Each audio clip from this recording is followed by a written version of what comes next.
So once again, welcome everybody. And I'm so happy to have Haneen Zoabi here. As others have mentioned, I first met Haneen 10 years ago. I've admired her for a long time. She was a very courageous woman, a very proud Palestinian woman, the first Palestinian woman to be elected to the Knesset. She was very well known and followed here for her being on that boat to Gaza, the first one where 10 people were killed, or 9 people were killed. I said 2 in my original email. Haneen corrected me. She was identified by Haaretz magazine as the newspaper as the most hated woman in Israel. I think that's probably true by some people, but I think the corollary, she's also one of the most loved women in Israel at the same, or Palestine at the same time. She is an articulate spokesperson and a strategic thinker. And the webinar I attended with her 3 weeks ago was for me, one of the most insightful webinars that I've attended for a while. So we're going to start off with Haneen talking about her assessment. We're going to give a general overview of the situation before we get into the first question, which is her analysis of the current situation in Israeli politics. So Haneen, welcome to Canada, and so glad you could spend some time with us. Thank you, Peter. I'm very glad to meet all of you. For some, it's my second opportunity, and for some, it's my first opportunity to meet you. If you want, in any point of time, to turn off my camera, Peter, just please ask me. Okay, this is very challenging because of the introduction of Peter and because I have 10 minutes for each section. I will start by saying that why now? Why now? There are a lot of seminars. We always have seminars and workshops and talks about Palestine. It's part of the international agenda for justice, for human rights. It's a strategic issue internationally. Not inside Israel, it's not a big issue, and this is interesting. It's not an issue. It's not part of the Israeli agenda, but it is now a time of crisis and of opportunity. Why it is a crisis? Because till now, we have 7 till 48, we have an occupation, we have an apartheid, we have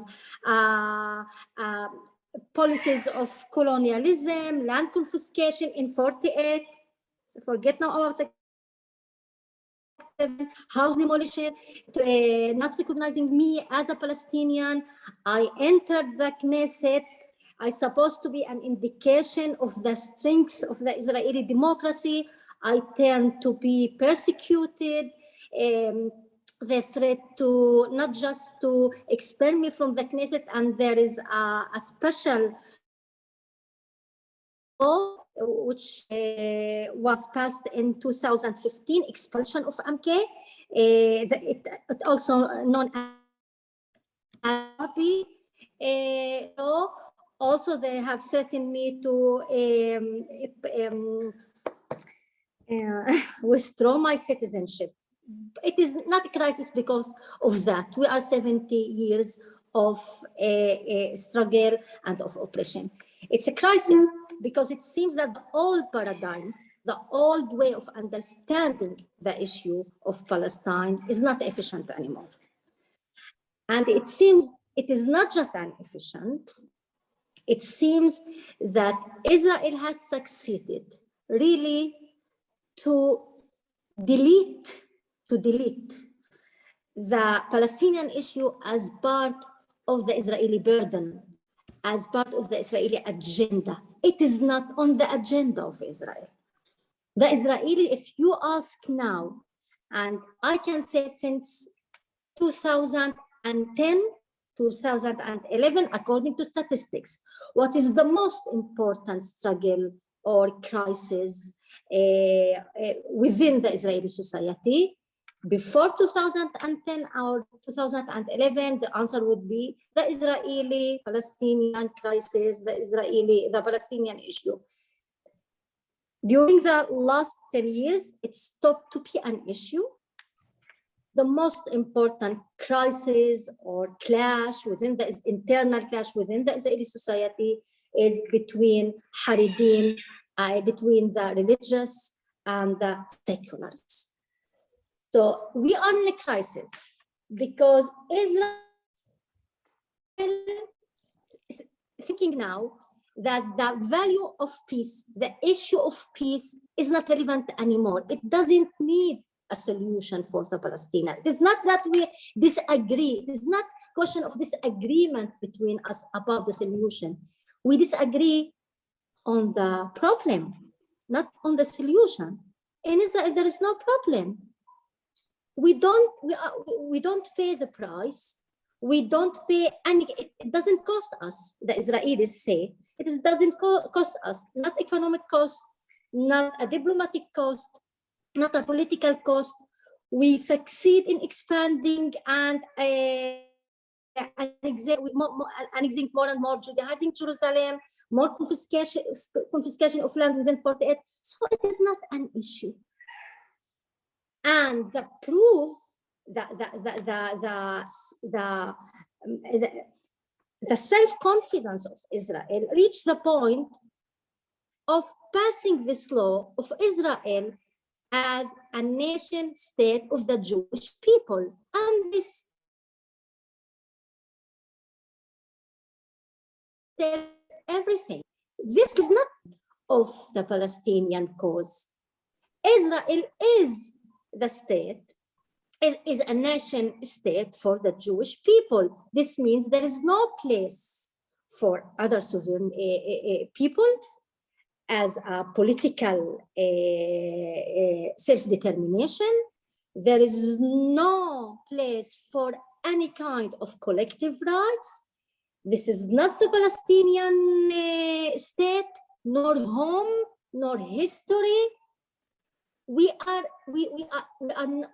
not mentioned in this law, which it is a revolutionary law.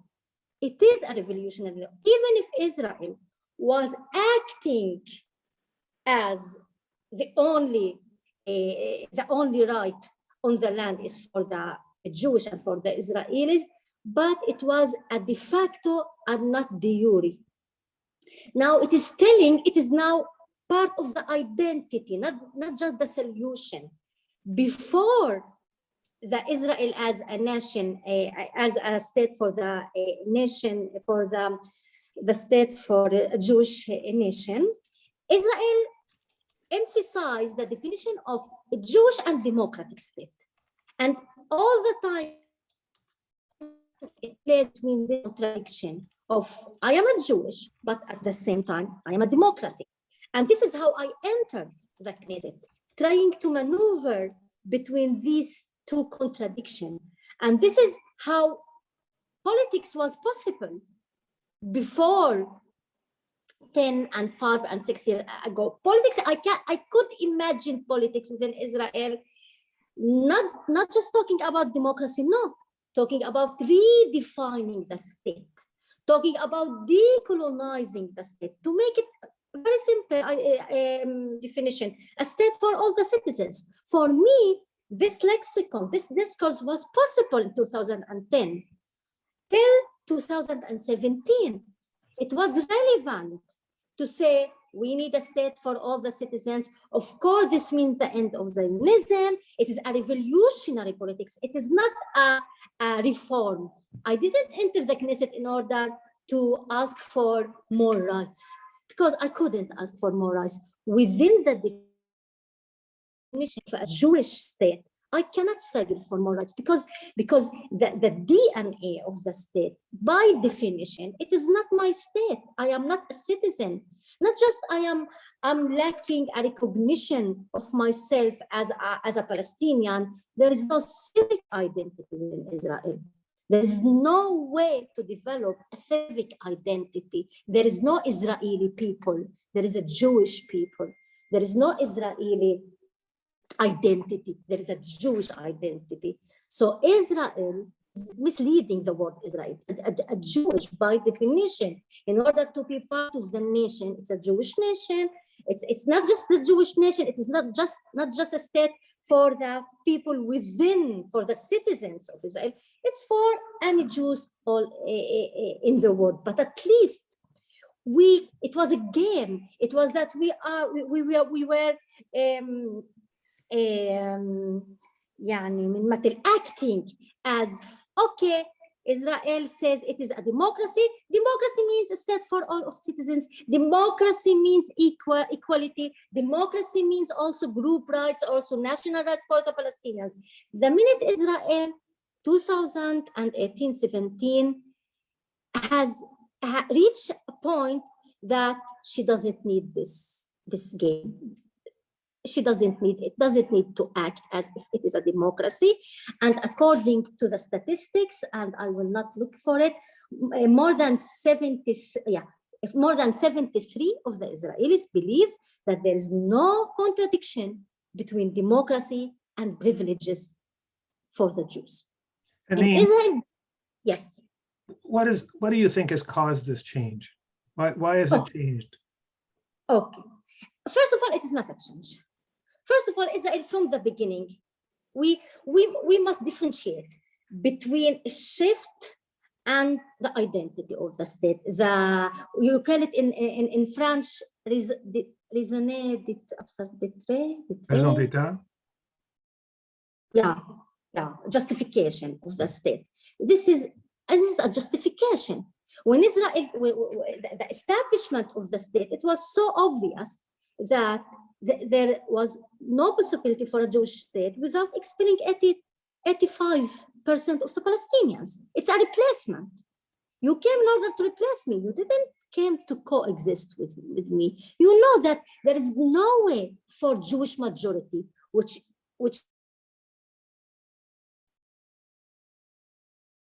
one of the basic values, much more than democracy. And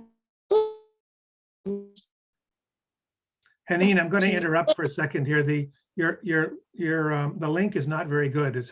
I'm going to ask people if they wouldn't mind turning off their videos. I don't know if that will improve things or not, but please just turn off their videos. Is it useful if I turn my video? Let's try that and see, because it is a bit disruptive. So go ahead, Haneen, with your video off. We like to see your face, but if there's a better connection, it's probably better to have your video off. So thank you. Okay. There is no, first of all, this is how the state understands itself. This is how the Israelis understand the state.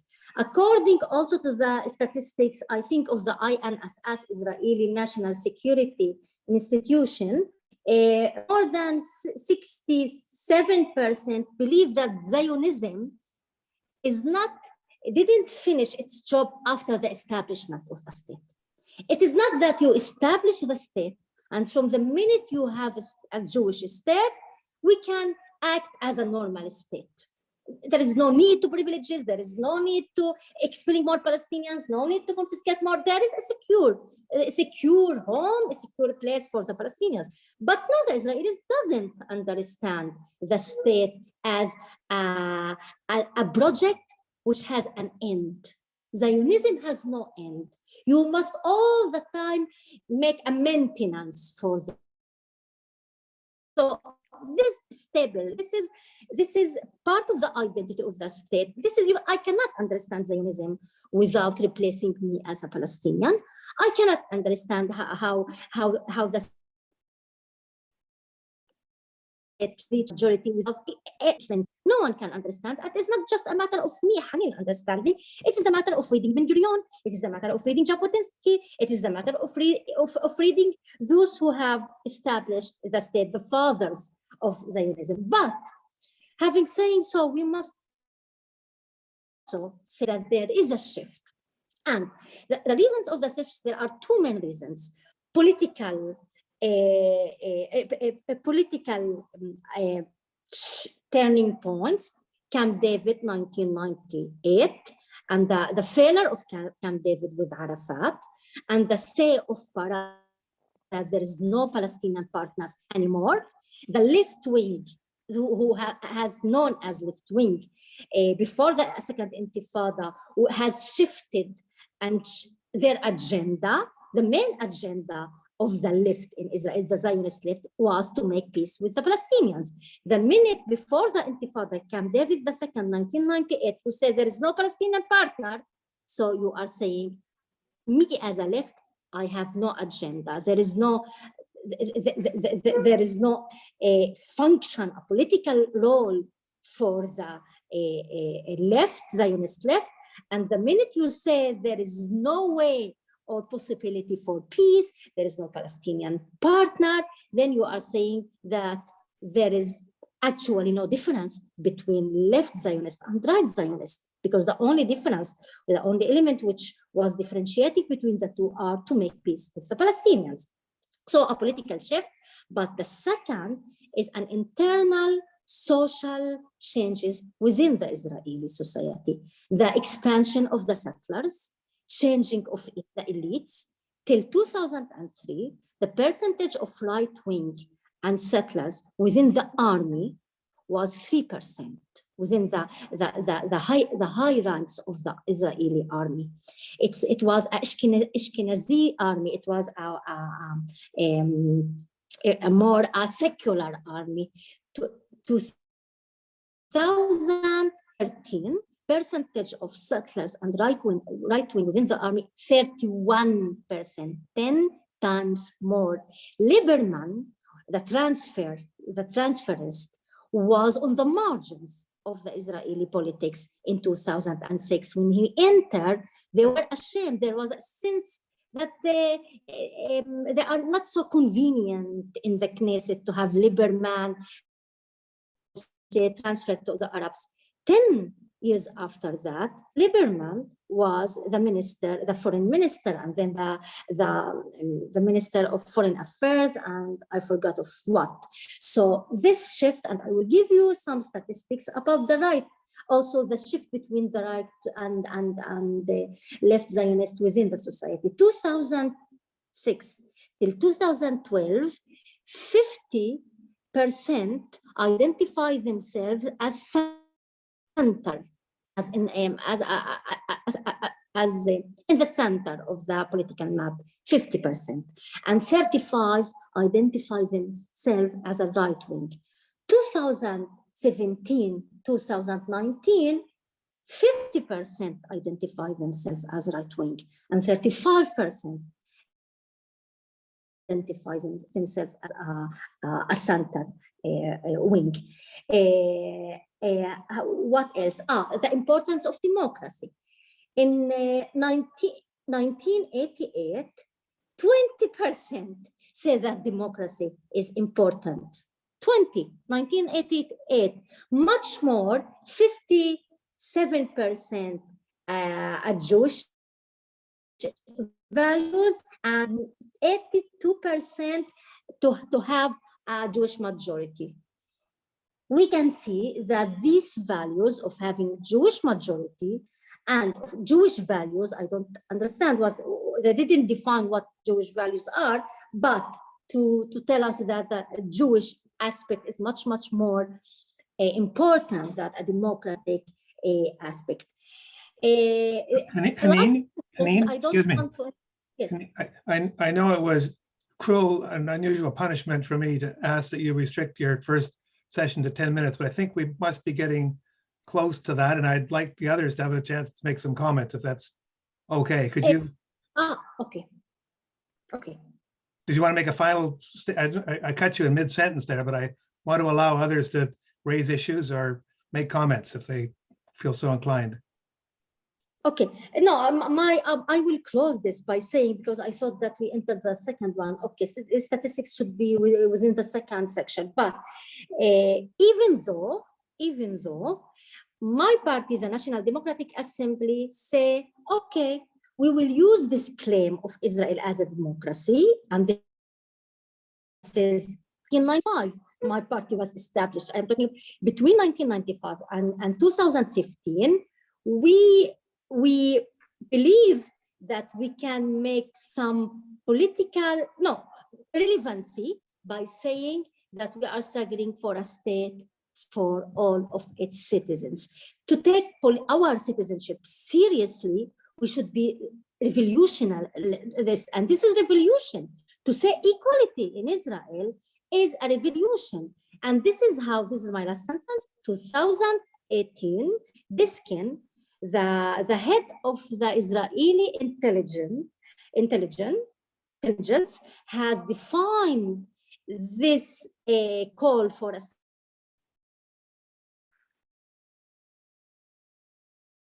Israel is conceived as a strategic threat, not Hamas, not resistance, not armed resistance, democracy. The struggle for democracy in Israel is perceived as a threat, strategic threat. It's threatening the identity of the state, because part of the state is privileges, superiority to the Jews. Okay, thanks, Haneen. Why don't people turn their videos back on if they want to make comment or ask questions, either to clarify or to disagree or add stuff. So anybody who wants to comment, please. Kari, I see your hands up. Go ahead. Thank you so much, Haneen. Lots of really interesting, I'm glad this is recorded because lots of interesting stats and figures there. Just a question, I'm wondering what, and feel free to address this later if you're planning to address it later, but I'm just wondering what how you see all the apartheid reports figuring into all of this. Obviously, that's helping to shift the discourse, at least globally, focusing attention on questions of equality and including Palestinian citizens of Israel as part of the equation, and that general sort of discourse shift that's happening again globally. So I'm just wondering if that's played any role internally. Has that really been taken seriously in any way? And any other comments you have about that? Thanks. Is anybody else, before Haneen goes into that, does anybody else want to raise something so they might fit in or go along? Or okay, Haneen, why don't you, over to you. Okay. If you, Corey, if you let me not answering your question now, but maybe it as part of my second session, because it is part of my coming session. So I will answer this, but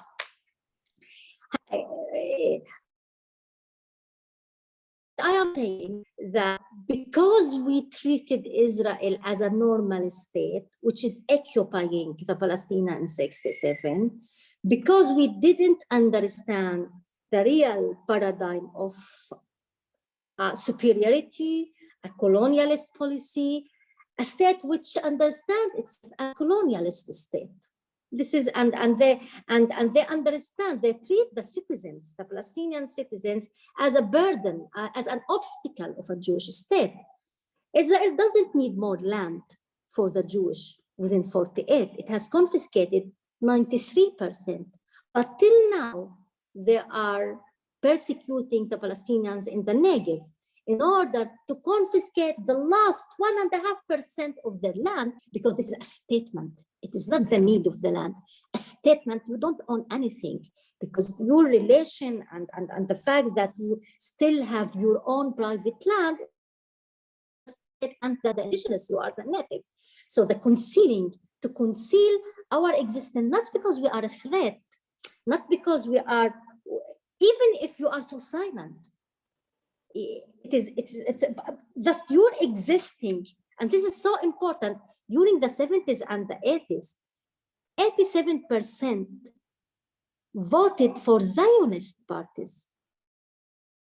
87% of Palestinian citizens of Israel. Yeah, for Zionists. There was a Communist Party and Taqaddumiyya, the Progressive Party, but 86%. So we tried everything. We voted for Zionist parties. We were so polite. We were good Arabs. We were under 650s and the 60s under the الحكم العسكري, the military regime. We were under the military regime. My mother and my father told me nothing about us and nothing about being a Palestinian. And so it is this they internalize our defeat. We were afraid. We tried to be good people. We tried to be a good Arabs, but this doesn't matter because your just existence, the fact that you owned land, the fact that you speak Arabic, the fact that you have a memory, still you have a memory, you have your pride, and this is an obstacle. So saying that, okay, we will agree for Israel, for the Israel state as a Jewish state, we will agree with this definition. The problem is the problem is Gaza. This is one of the reasons why we reached this point, whereas the deal of the century says no, not two states. Israel is so frank, saying there is no possibility, but there is no need for two states. Why to give up lands when I control you without returning back any land, without giving up my privileges? Why to give up my privileges when I am not accountable to the international public opinion? Okay, there is the apartheid B'Tselem and amnesty, but this is why the Zionist lobby is so aggressive in shutting down and censor all the criticism and the new definition of anti-Semitism, and the crisis is this, that no need for any solution from the Israelis, from the way they understood. There is no need for any withdrawing from what we gained till now. But this is an opportunity because also the Palestinians have understood that. The Palestinian leadership has lost its legitimacy. There's no legitimacy for the PA. The new generation say, okay, Israel is so frank. She is saying, I am the only boss in the region, nothing for you. I don't recognize, of course, nor the 48, nor Gaza into a siege, inhuman siege, and they can live alone and they can have a state, they can call themselves a Palestinian state. Clarity is important. And this clarity was the reason for the apartheid report of B'Tselem, of amnesty, and we need this clarity. And we need this new understanding, and this is the opportunity. Looks like we may have lost her for a bit. She had very poor connection for Kathy Bergen's webinar 2 weeks ago. There we go, Haneen. Off. This is the beginning of the opportunity to say the old paradigm of two states has reached its end. It's unuseful. It's part of the problem. It's part of the problem, and we must decolonize our politics. We must decolonize our discourse. We must decolonize our minds in order not just to liberate the Palestinians, but also in order to give opportunity for the Jewish not to be colonizers. And part of this decolonization is also to talk about a new definition of collective rights for the Palestinians and for the Israelis. Is not just to solve the problem of the Palestinians, it is to solve the problem of the Israelis. Because I think that what is the state of Israel is doing is to maintain this ethos of the Palestinian as an enemy. It is now part of the psychology of the Israelis because he didn't have the opportunity to really, he didn't have a political opportunity to think about himself outside this paradigm of privileges, 68% think that they are الشعب الله المختار, they are the chosen people. 68% of the Israelis really believe now 2021, no, I think it is 2018, this public opinion was, that they are the chosen people.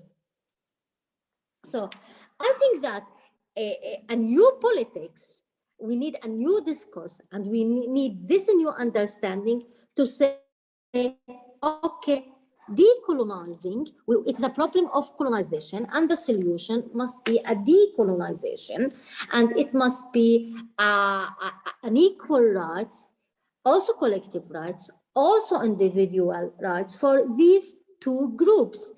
And if one of the strengths of Israel, that it eliminated the traditional national Palestinian movement, there's, I started to say there's no legitimacy for the PA, even for the Arab parties within Israel, they are not in, they don't enjoy the prestige and the legitimacy and the efficiency that they used to enjoy 10 years ago. Now there is a new generation which lacks any confidence of, not of the Israelis, but of the Palestinian, of the old Palestinian generation, which really thought in these notions of equality, of two states, of Oslo, of more negotiation here and more negotiation there, and to be a good Arab and to be a good citizen. This is a very, but this is a very difficult task. Why? Because Israel is now much more aggressive. We see the aggressiveness in Sheikh Jarrah in Jerusalem, but also inside Israel. Israel has succeeded in persecuting my party, National Democratic Assembly. I can say frankly that we are now less courageous than in our discourse, in challenging colonialism. So Tom, I think you asked about this apartheid. This apartheid discourse, much aggressive discourse than the discourse the Palestinian party use inside Israel. So the Amnesty and B'Tselem now are more courageous in describing the reality of Israel, the truth of Israel, than my party. And Israel has succeeded really persecuting more than 600 Palestinians from my party has been persecuted and investigated and entered the police investigations. Israel has outlawed the Islamic movement, the northern branch of the Islamic movement. In the Negev, and in last May 2021, Israel has arrested more than 1,200 people. And it is now more aggressive. It is now more right-wing, more aggressive. And at the same time, it's more containing, meaning it develops now the notion of economic peace, not just to West Bank, but also to the Palestinians in 48, meaning that to give more economic benefits to the middle class in order to depoliticize the middle class. In COVID-19, there was an intensive campaigns of forcing Arab nurses, doctors within the hospitals to go and make a campaign of coexistence, that we are Arab, they are not allowed to use Palestinian. We are Arabs here fighting COVID-19 within hospitals, even though they face inside hospitals the same racist policies that the Palestinians face in any working place. But this policy of containing a middle class, of persecuting the youth, persecuting the Palestinian challenging parties, my party, till now, and benefit the fact that Israel is not accepted now, and internationally also. The apartheid, I would say that in Israel, those who identify themselves as anti-Zionist, according to the last public opinion, is less than 2%. And they remain 2%. They were 2% 10 years ago. I don't know why.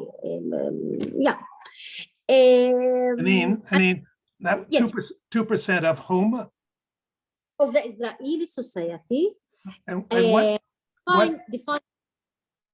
what percent of Palestinian Israelis would you think are anti-Zionist? If they were voting for Zionist parties before, what percent would recognize a two-state solution as a liberal Zionist solution?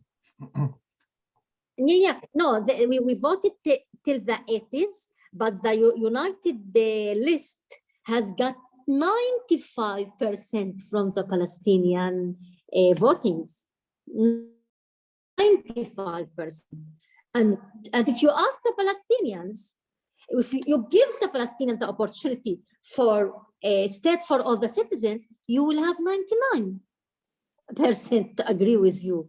It is not a problem that they don't see it as a possibility.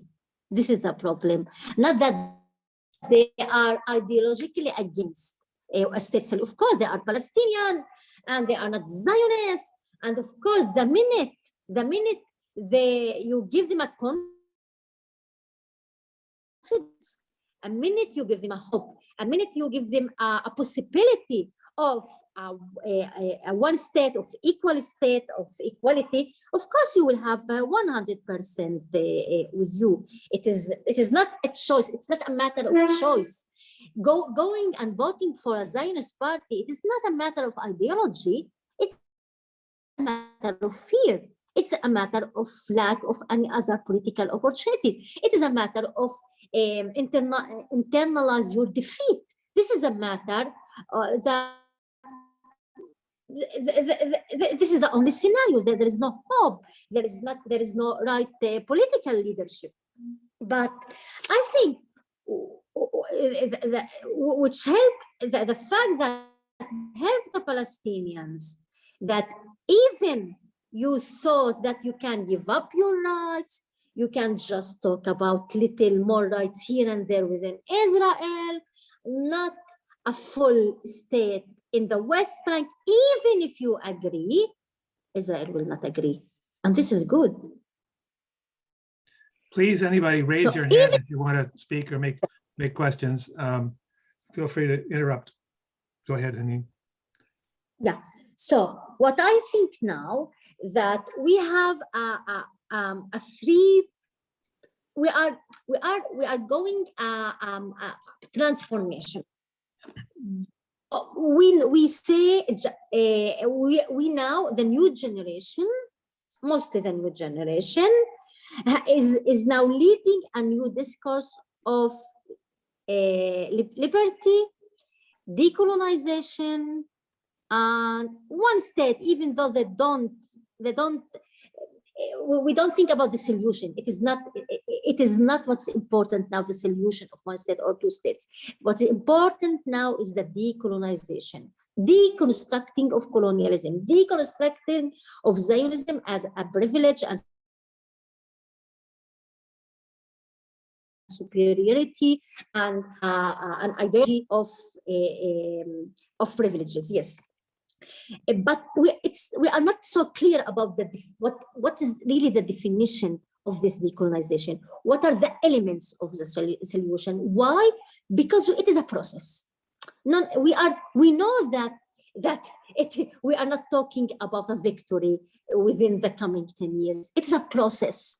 It is a process of avoiding or changing the previous understanding and really going to the heart of the problem as a problem of justice and a problem of injustice and a problem of colonialism, and this is a process. And we have three strengths within this process. And this is Tom. The apartheid, even though it didn't cause a real debate within the Israeli, no. Within the Israeli society, the apartheid report of B'Tselem went so smooth. We recognize it as part of the main titles. Maybe 2 or 3 website has incited against it, but in a very marginal way. It's not an issue. It is not an issue. But this kind of report can affect not the Israeli society, but more the Palestinians themselves, and more, of course, the international society. And I think that one of the strategies that we should use is to develop a strategic struggle within the anti-Zionist outside Israel, the Jewish anti-Zionist. There is now no platform, no mutual platform for Palestinians and anti-Zionists, not necessarily inside Israel. They can be also outside Israel. But this is also not the right moment. And I would say, I will finish this in order to give, now it's 9 o'clock. I will finish by saying, if I can summarize the current period, it is not a period of struggle between Israelis and Palestinians. It's a struggle within. Now, the main challenge for the Palestinians is the struggle within the Palestinians about the right paradigm. Before going to the Israel, before going to the solidarity campaign, before going, or not before, parallel with an international struggle and grassroots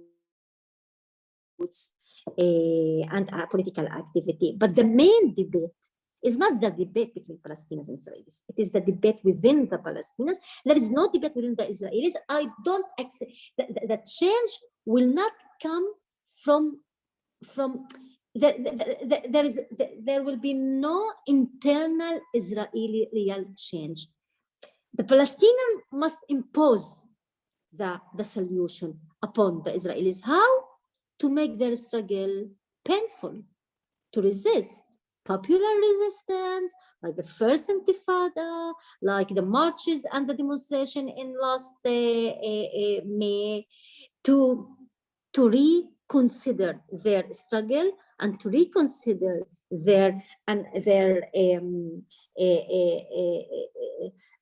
goals, and to say what to do with the PA, for example. This is a big issue because there is a main obstacle for the Palestinian struggle is the Palestinian Authority itself. It's those elite or this class which has benefited from the occupation. This class, a corrupted Palestinian group, which has benefited from the Israeli occupation. And I would say that your role, your part as a solidarity campaign is really to start to develop this new understanding. I don't know if it's a new for you or not, an understanding of decolonization, of justice for the two national groups. And also one of the challenges of the Palestinians is to define the group rights of the Israelis, because we must recognize a group rights for the Israelis, not for the Jews, for the Israelis who have born here, who we must coexist, but within a non-Zionist state. I think I will stop if you. I do have a question, but if anybody else wants to jump in, please raise your hand. I want to pursue a question. I'll cede the floor to anybody, but and you said this is going to be a debate within Palestinian society. Can you characterize what are the 2 or 3, or is it possible to characterize the 2 or 3 main different positions in Palestinian society on how to move forward? Can you summarize it as 2 or 3, or is that much more complicated than that? I think the most strategic division within the Palestinians are those who still believe in 2 states, now in negotiation, now in democracy within a Jewish state, and those who say no, it's a matter of decolonization for the whole system. This is the strategic division. Other divisions are margins. They are the margins now. This is the main debate, and this is the main debate. But without it's without a platform, even the PLA. Now there is a debate to rebuild the PLA or to reinvent a new PLA. It is a very deep division, and I would say maybe to say that this is the main division in 48, it's now more complicated. In 48, to say this is the main division, strategically, yes, but practically, the people, part of the Palestinians vote for Mansour Abbas, and Mansour Abbas is part of the Israeli coalition. We were the spectrum, the political spectrum of the Palestinians was not so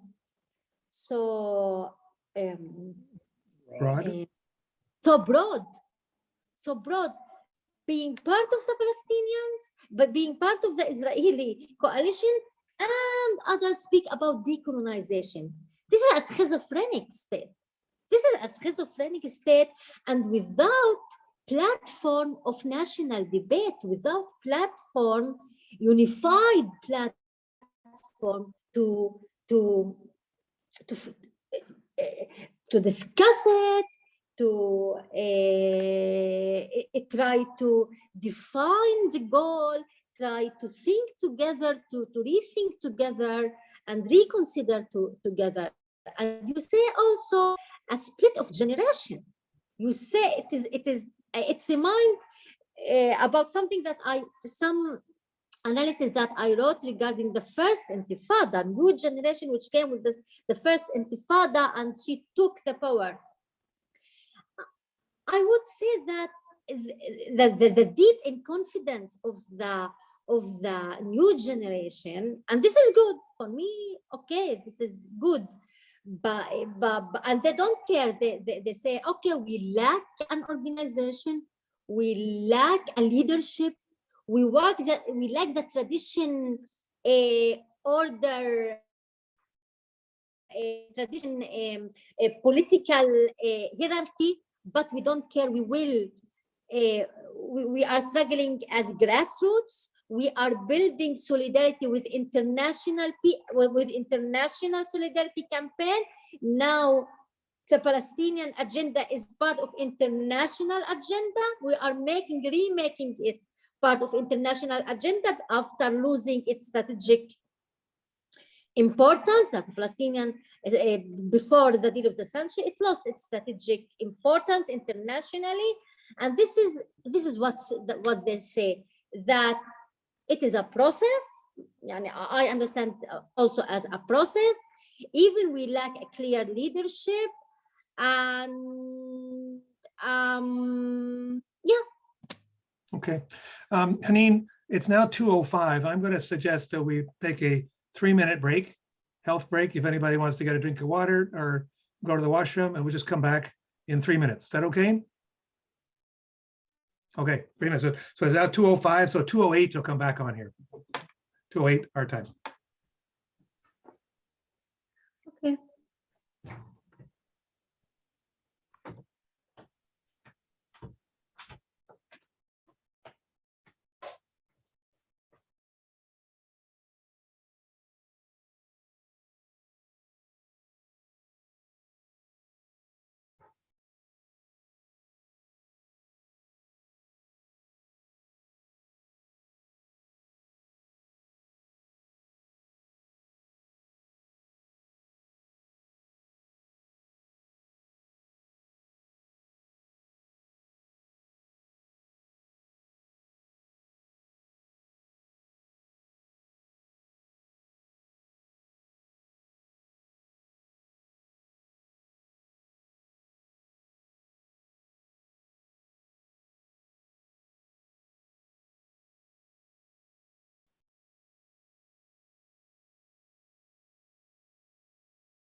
Hey, Dimitri, I'm back.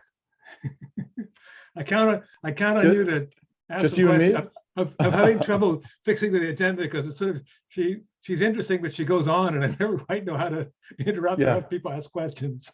So I just got a lot to say. It is fascinating. So it's very passionate too. Yeah. So is this, are we now entering the Q&A? I don't have the. Well, I'm going to ask her where we. I don't.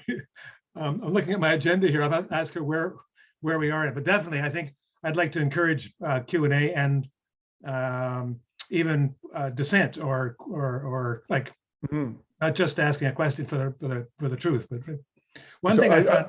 So go ahead. Sorry, go.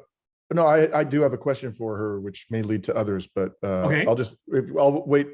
I want to ask her, you know, if an election were held today in the occupied territories, what does she think would happen? You know, an actual free and fair election. Right. And is there reliable polling data to back up, you know, her view of this? Right.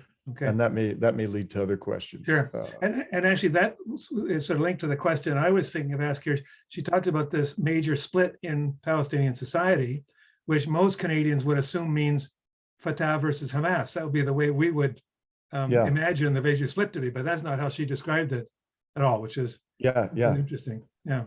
I spoke to somebody yesterday, I think it was Anna Badillo, and she was telling me that there is the younger generation of Palestinians, particularly those living under occupation, is really passionately seeking to break out of sort of the traditional political party mold or structure of Palestinian society, and that it's not yet clear where that impetus is going to lead in terms of political party formation.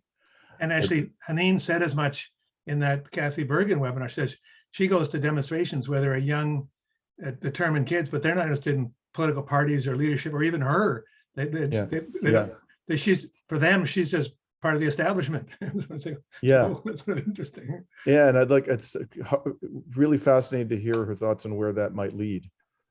So, because ultimately, political power will have to be acquired in some manner, and to some extent, in order for the lives of Palestinians to be meaningfully improved. So, and I think it's quite clear that the traditional parties have failed to give them any semblance of justice.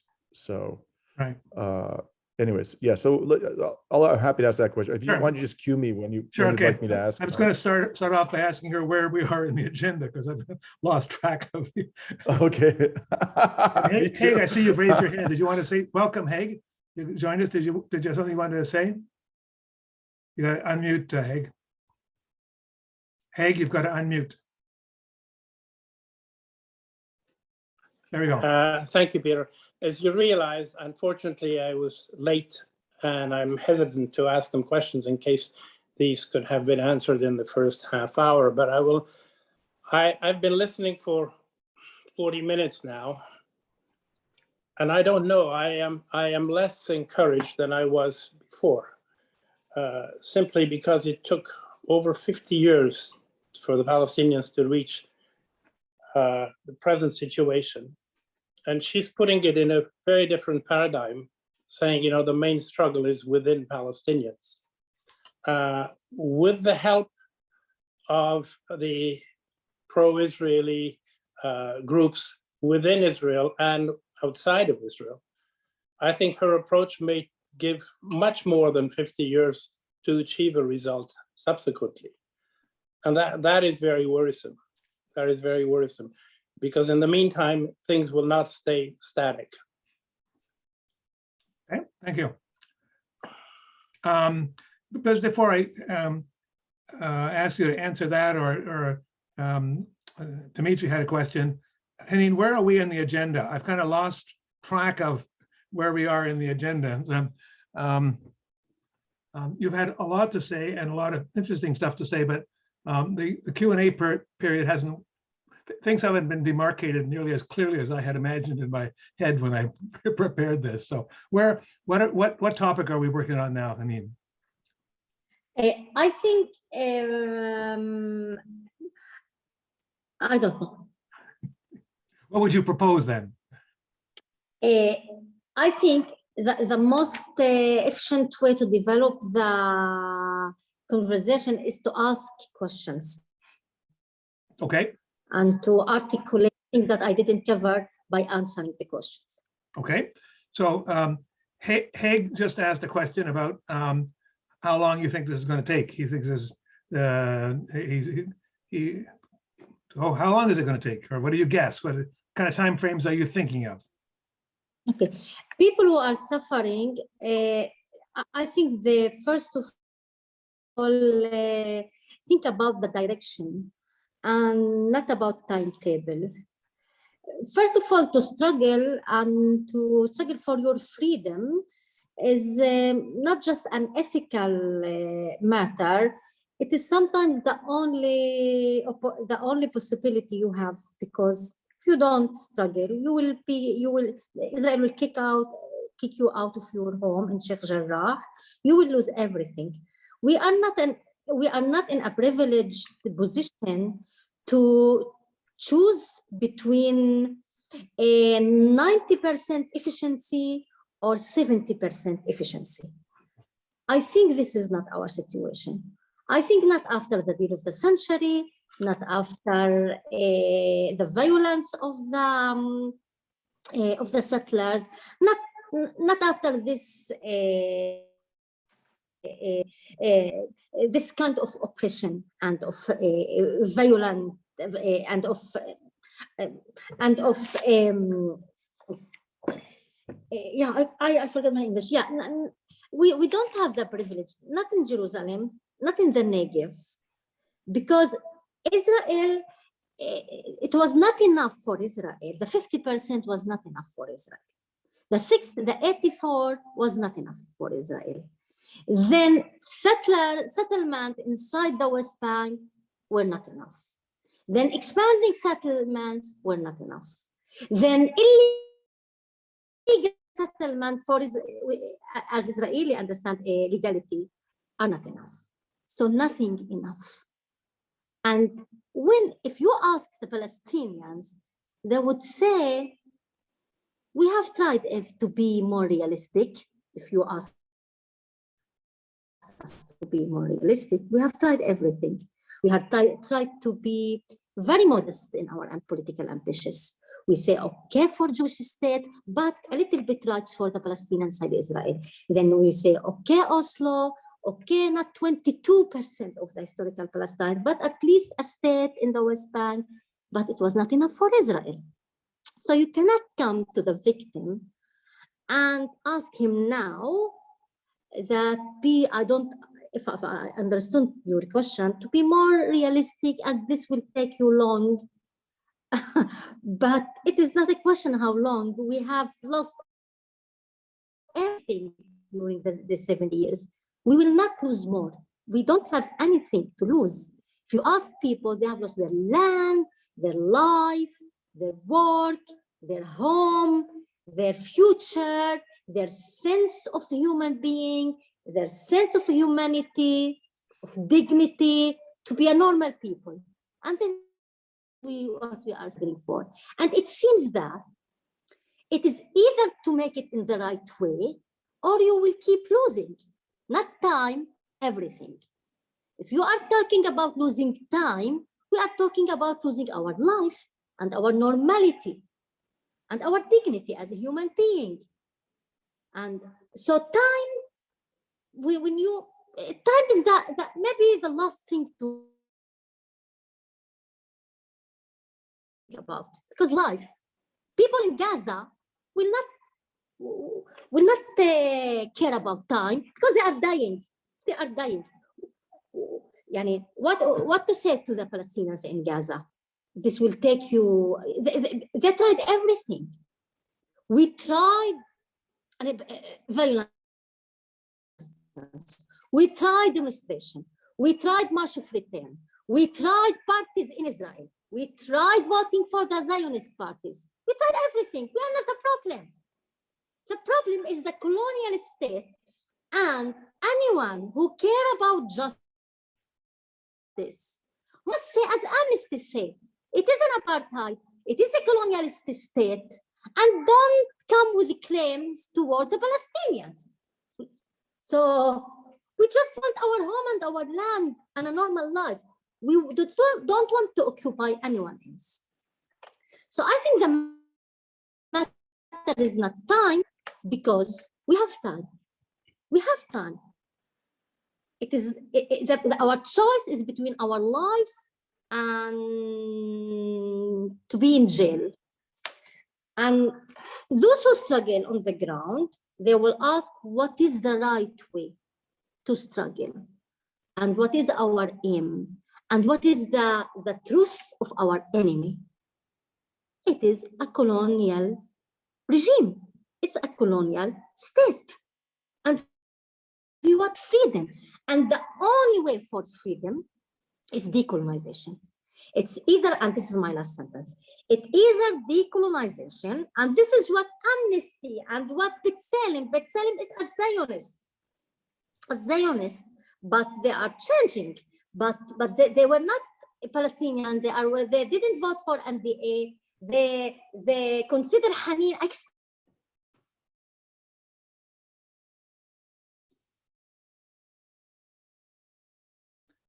20 years ago, but the truth.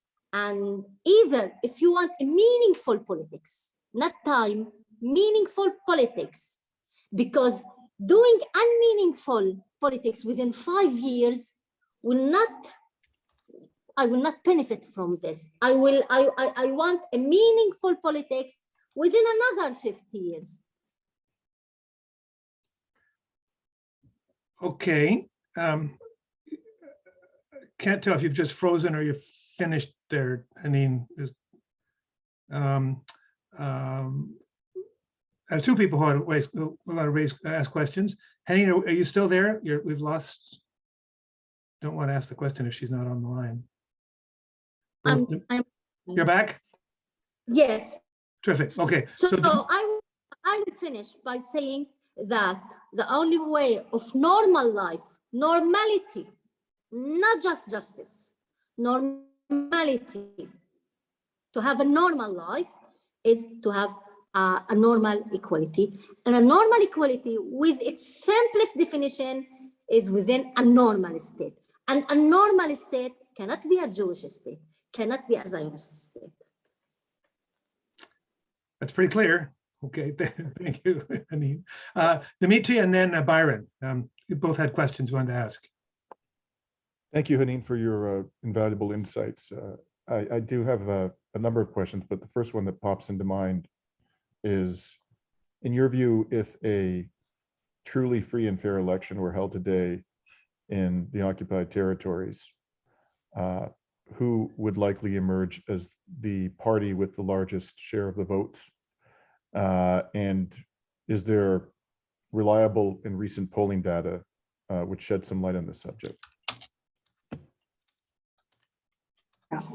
Okay, a truly free would mean freedom of organization would mean that, and this will mean that a new political platform will emerge to the political scene, not Fatah, not Hamas, which resemble more the new paradigm that we are talking about.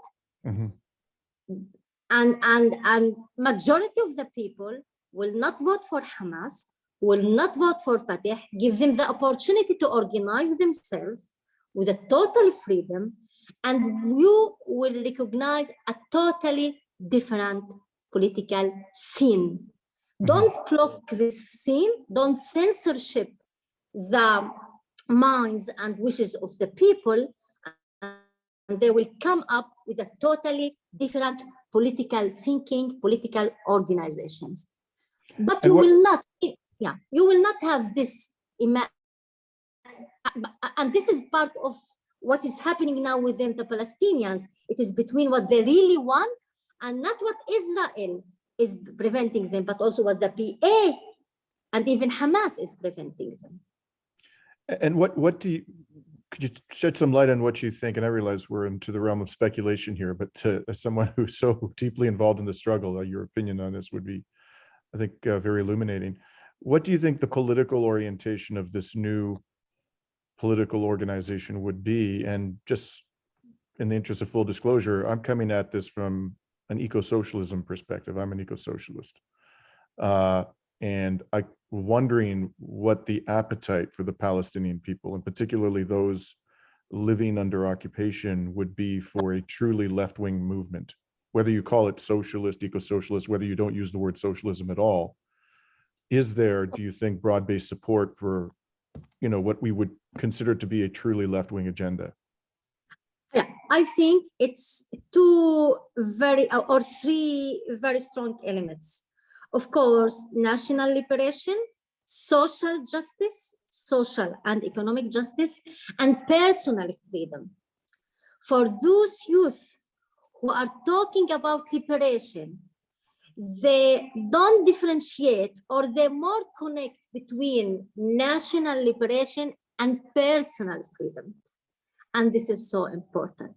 It's the elements of personal freedom, equality between men and women, of course, social justice and economic justice, and liberation and national liberation. I can realize these three elements within the new discourse. I have, can I go on then, Dimitri, or go on to somebody else? Please. Okay, yeah, okay, Please, thank you for those questions. I may have others, but please go Sure, ahead. okay, you still get a right to kick at the can, that's fine. Thank you. I see both Byron and Renee have questions. Before I do that, I'll draw your attention. I've asked Yasmin to put in the chat the link to OFIP's next webinar on March 9th, which is on Hamas. As you all know, Hamas is kind of a boogeyman in Canada. And so we have 3 different Palestinians from different areas of Palestine talking about their perceptions of Hamas. So you might find the link there is in the chat. Byron, you're next. Yes, thank you, Haneen. This has been very stimulating. I feel like I'm still a bit of a rookie to some of these issues and the political issues, but I heard you talking about a need for a paradigm shift in terms of focusing on decolonization. It's a long process, but I wonder if you could say a little bit more about the players in that. I think of Palestinians in the occupied territories. I think of Palestinians in Israel, and I think of Israeli Jews who are wanting to do this decolonization. Could you say a bit more about the possibilities of them coming together, building a movement, or are they isolated communities working by themselves? How much of a coalition is happening in the current situation? Okay.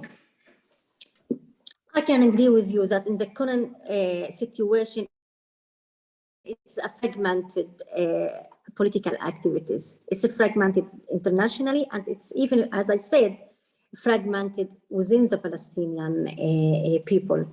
But I don't have answers. I have much more difficult questions than you can imagine. And for me, but I can say that the obstacle of this, and I don't know how to deal with it, the obstacle is the existing Palestinian leadership. This is the obstacle.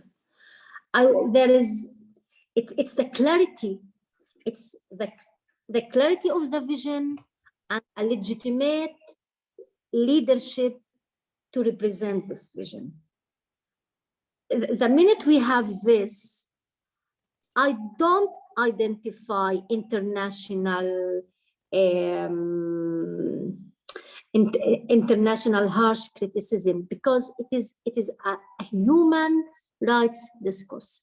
It is very, even you say about Zionism and decolonization, at the end you are talking about freedom and about Israelis' group rights. And the difficulty, the obstacle that I have no answer, and no Palestinian has an answer. The obstacle, which things would be much easy, as the first Intifada, which they have even the PA outside, they succeeded to develop a new leadership from the West Bank, but we don't have this dynamics now. We don't have this dynamics of the first Intifada to develop a new leadership, a young generation, which can really marginalize the PA. And why this is so? Because the Israeli support of the PA. Because in the first Intifada, you could imagine before that a new leadership. Then the first Intifada, even within the second Intifada. But now this dependency of the PA upon the Israelis, and this very unique, absurd relation between the PA and Israel makes it so different for the Palestinians to develop such a leadership. And I don't have answer, and this is a confusion, but maybe I'm from the old, I don't know. And this solidarity, the obstacle of this solidarity is the lack of clarity of the Palestinians. The lack of clarity, we are not unified. And this is major success of the Israelis, major success of Oslo, this fatal strategic mistake, that now we are not unified. And with the lack of this unification, you cannot build and expand international solidarity, because solidarity needs a consensus with the victim that you are supporting. You need consensus, you need one voice. And I think this is the obstacle of expanding solidarities and working together. The division inside the Palestinians, for me, this is the biggest question, even not Israel, before Israel, is the Palestinian, the illegal, illegitimate leadership. And I don't know even the features of the process, I don't know. But last sentence, decolonization, I consider my party as a party of decolonization. I consider the political platform of a state for all of citizens. It is to disconnect Zionism from the politics inside Israel. We practiced it. It is not an imaginary and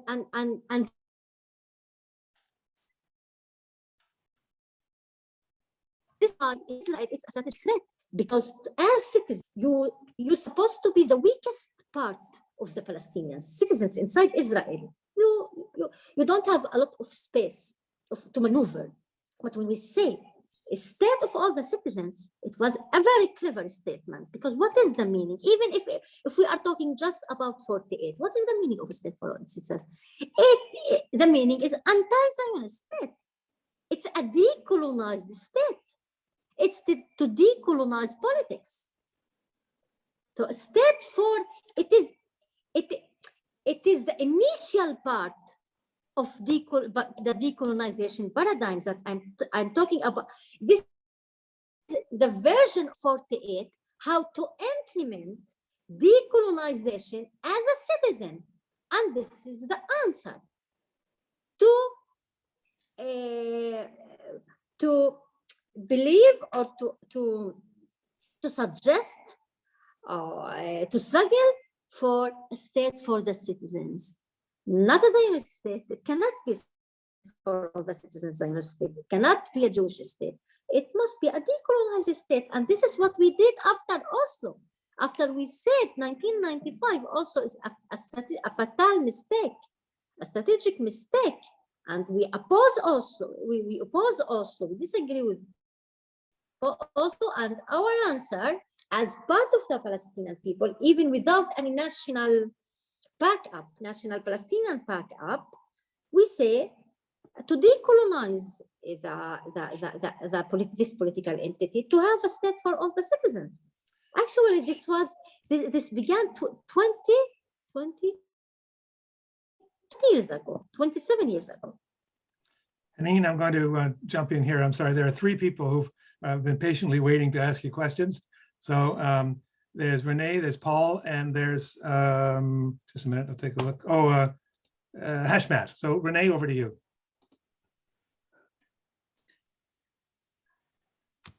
Haneen, further to your answer to Dimitri, you talked about the youth in the street and how they were unaffiliated and looking for alternatives.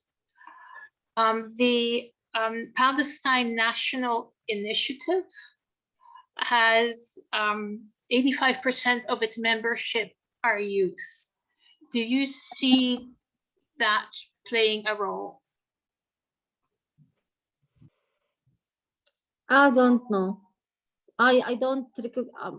They are not part. They are not visible part of the political Palestinian political scene.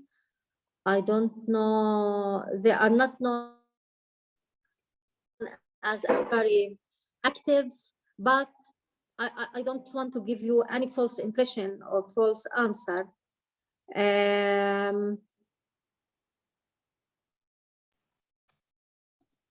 So I don't hear a lot about them. They are not so visible. They are not so active. But maybe I don't have enough information about them. Okay, thank you, Haneen. Paul, you had your hand raised and I don't see it now. Have you taken it down, or do you still want to ask a question, Paul Tetro? Yeah, just a follow-up to that. I mean, does your party inside 48 Israel have connections or contacts with a particular organizations in the West Bank and the occupied territories? I'm not trying to, you know, if it's not public, obviously you won't tell me, but, you know, I'm just wondering what the connection is between your organization inside 48 Israel and the West Bank, any organization in the West Bank. Okay. I can talk about two levels of relations. The very formal level of the even the leaders of the party, but I was not one of them. Just going and having meetings with the PA, with Fatah, with the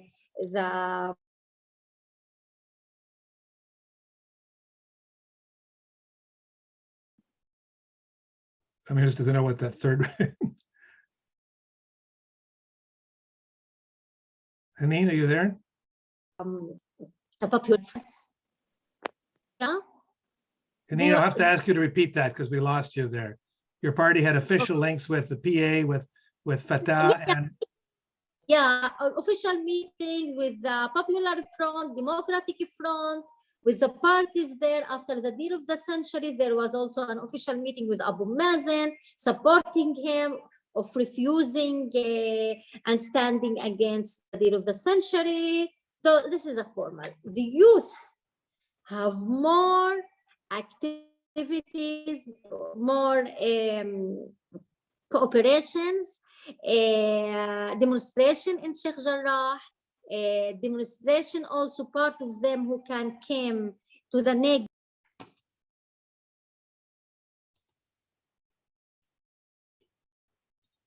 We've lost her again, I'm afraid.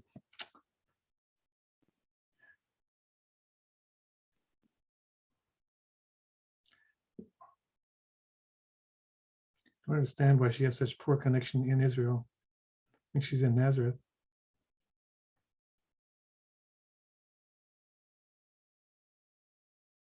What's the time now? How are we doing for time? 15. There you go, Haneen, you're back.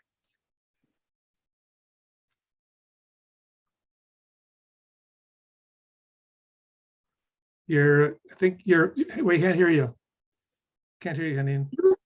Yeah, the youth have more cooperation on the ground, demonstration together, planning political activities together, discussion between the youth together.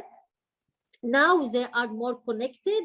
During the last Happy Intifada demonstration in May 2021, they worked together, organizing demonstration at the same time in several points of Palestine, also in the West Bank, also in the 48, and also in Jerusalem and Gaza. So they work together, the youth. But the formal leadership has more formal meetings. Okay, thank you. Hashmat and then Corey, and I think that's probably going to be getting to the end of our time there. So Hashmat. Thanks, Haneen, for your insights. Just two quick questions. One is, what role do you think that Palestinian refugees can play in the emergence of this new political direction or agenda that we were talking following sort of a speculative scenario that Dimitri asked that question? And the second one is that I'm always puzzled by the fact that Israeli population, the Palestinian citizens of Israel, constitute about 20% or close to 20% of the population. And that to me seems like a significant political block. Now, the sort of this point that Tom mentioned, that as highlighted in the AI report, that the Israeli strategy of separating and isolating Palestinians, to me, to my understanding, is that sort of applies more to Gaza, West occupied territories, refugees. But within Israel, has there been a systematic effort to sort of separate, isolate Palestinians so that they cannot form a stronger political bloc, given that they are 1/5 of the population? Thanks. Okay, thank you. Regarding the role of the refugees, I don't know how familiar you are with the daily suffering also within their local communities, but regardless, during the last 3, 4, 5 years, you can witness also that this debate of what to do, the new paradigm, the end of Oslo, the end of two states is taking place within circles of within certain circles of refugee activists. The main, I can point at the main campaign of rethinking of the role of the refugees, rebuilding the PLO campaign. I'm also a member in this campaign. And the entrance, I can say, one of the main entrances of redefining the role of the refugees is this effort of rebuilding the PLA as the best platform as the right platform that the refugees can use in order to contribute with their role, with their vision, with re-emphasize their right of return, and part of the rebuilding, part of the vision of rebuilding the PLO is to emphasize the right of return. But I don't want to frustrate you. The division between Fatah and Hamas, this oppression of the leadership of the PA is very, very efficient also within the refugees communities, taking place also there. And they also complain, and in all the workshops and the Zooms I participated, it was all, they repeated this sentence, that the hegemony, the oppression of Abu Mazen, of the PA within the camps is so active and preventing them from developing a new political movement, a new political organization. So they are facing the oppression and the marginalization as refugees from the Arab states, from the states they are in, and they are also facing the kind of maintenance of the power of Fatah and the power of the same organization, traditional Palestinian organization within these two communities. So they are not so visible as a component. I can say the diaspora, the refugees, the second generation, not in the refugees camp, but within refugees population is much more active than the youth generation within the refugees camps. And if some diagnosis, some analysis of the current Palestinian situation thinks that now the most active part of the Palestinians are not of the 48, not of the West Bank, not of Gaza, but the Palestinians outside Palestine. Some of the scenarios and the analysis I read, even workshops I participated, think that the burden now, and those who can play the most important part in a new Palestinian politics, we are talking about a new politics, the youth within the second, third generation of the Palestinian refugees outside the refugees camps, of the diaspora. The second, okay, it's the strategy, it is strategy of the Israeli is not to, the strategy of the Israelis to prevent one block of Palestinians. We are 1.5 million, 20%, 1.5 million. The strategies is more, is two kinds of strategies. The direct oppressive one, to persecute activists, to persecute my party, the leadership of my party, to define my party as a strategic threat. So direct oppression. Israel has redefined the law of against terrorism in order to make it more easy to persecute political activity inside the 48. And the second one, and this is how Israel succeeded. Israel succeeded in decreasing the activity of National Democratic Assembly. It succeeded in containing or in to okay. Also, there is a division, this division, also a division within my party. So you can even within the National Democratic Assembly realize these two discourses of more decolonization or the more or less traditional discourse.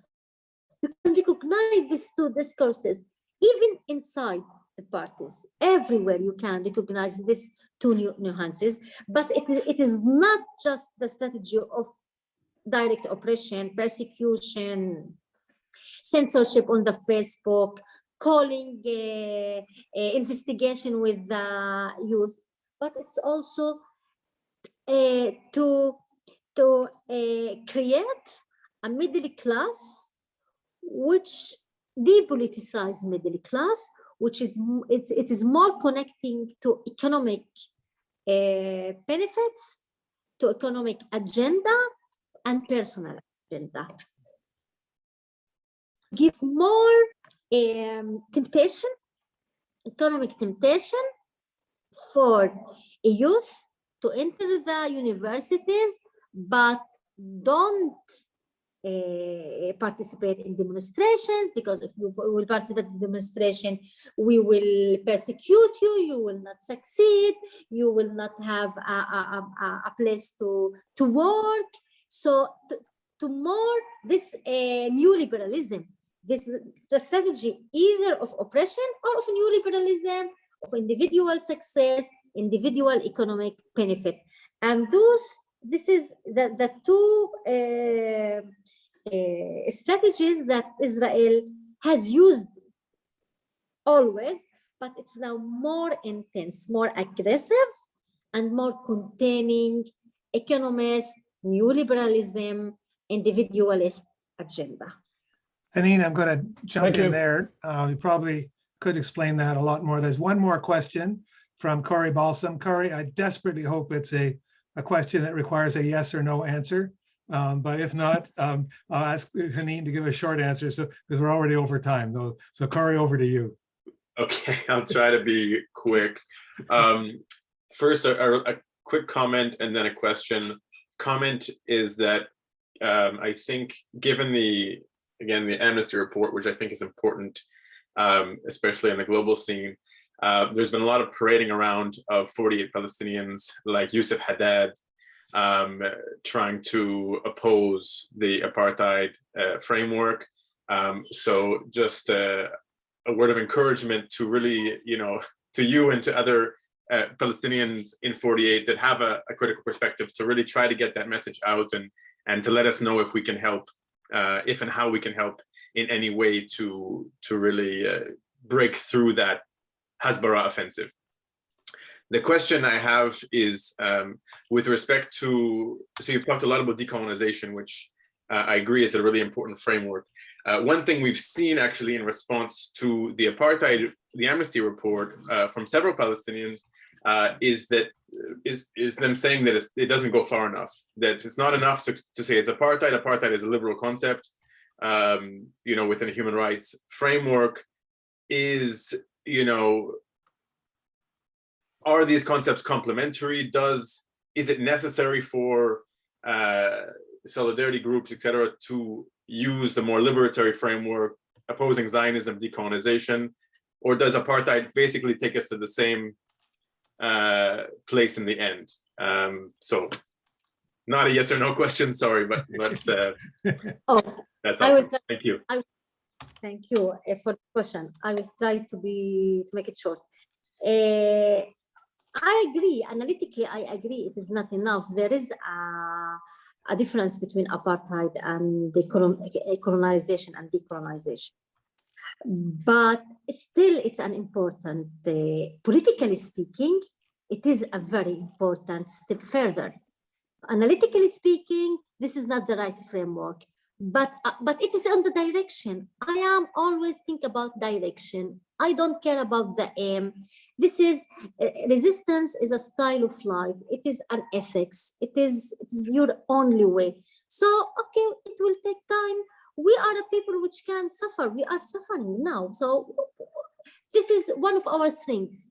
We are able to suffer because we don't have alternative. According to Israeli public opinion, I was fascinating. More than I don't know the exact number, 40 something or 50 something can imagine Israel in somewhere else.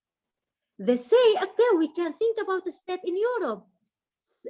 Women prefer Europe and Israeli men prefer America, USA. I don't. We cannot imagine about Palestine in somewhere else. This is our destiny. Here we are to resist. Okay, but this is the framework is decolonization, not apartheid. But for me, living within a society which demonizes me, which doesn't think about me, and having a B'Tselem, for me it was a great step further. It was a great step toward the decolonization. Okay, they're going there. I have no doubt that Amnesty and B'Tselem and others are going there to recognize Israel as colonizers, to recognize Israel as a colonizing state. That's it. No? I'm going to ask everybody to turn their videos back on so we can all wave goodbye to Haneen as I thank her for spending nearly 2 hours with us today. Haneen, we're all impressed both by your passion and your clarity of thought. I know you work under terribly difficult circumstances, both direct oppression from Israelis, but also very, very difficult conversations within Palestinian society about the need to find agreement on a vision moving forward. And I appreciate that that's going to be a long process. There are a number of very difficult elements in there, but I also am quite confident that once a vision comes forward from Palestinian society, it will become much more easy for us to sell that and to develop support in America when we know what it is you want. Whether today there is still quite a bit of confusion over what it is you want, apart from liberty and equality, what exactly that means. So I think what you're doing is very difficult. I remember one of the tours that I took there, I think 10 years ago, Haneen, one of the people on my tour said, do you think you're ever going to succeed? That was a question they asked you. And I'll never forget your answer, which was sort of what you said today, is that I'm a Palestinian woman. I have no option but to struggle against chauvinism, struggle against oppression, struggle against the dispossession of my people, and I'll just struggle as long as it takes. And I thought that was a very principled answer. And do you have any final words you want to say to us, Haneen, before we bid you goodbye? One sentence. Even there is no clarity from the side of the Palestinians, there is a clarity from the side of Israel. Now it is enough. Israel is clear enough that it doesn't recognize any kind of rights for the Palestinians. It's clear enough that Israel is behaving as a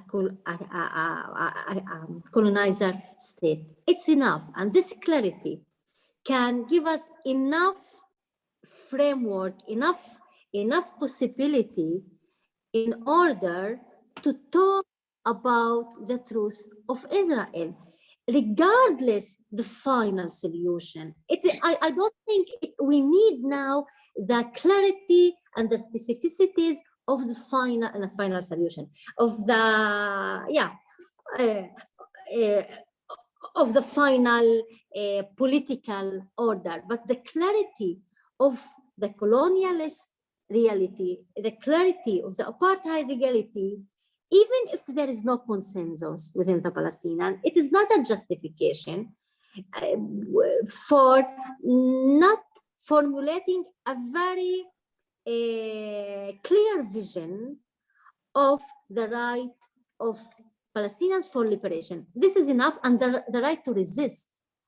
We needed the right of resist, a non-violent resistance, a popular resistance, the right to resist, and a decolonization reality. These are two very important and very clear basics for any solidarity with the Palestinians.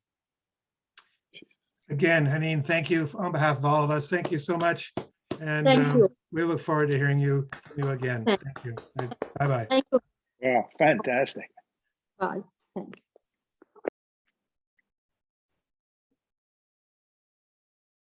Thank you, Peter, for organizing. My pleasure. Thank you. Yeah, it was fantastic, Peter. Thanks, Peter. Absolutely. Yeah. Have a good Good weekend, stuff. good Family Day weekend. I apologize for organizing this on a Sunday on Family Day weekend. Anyway, that's where it is. Okay. Bye-bye.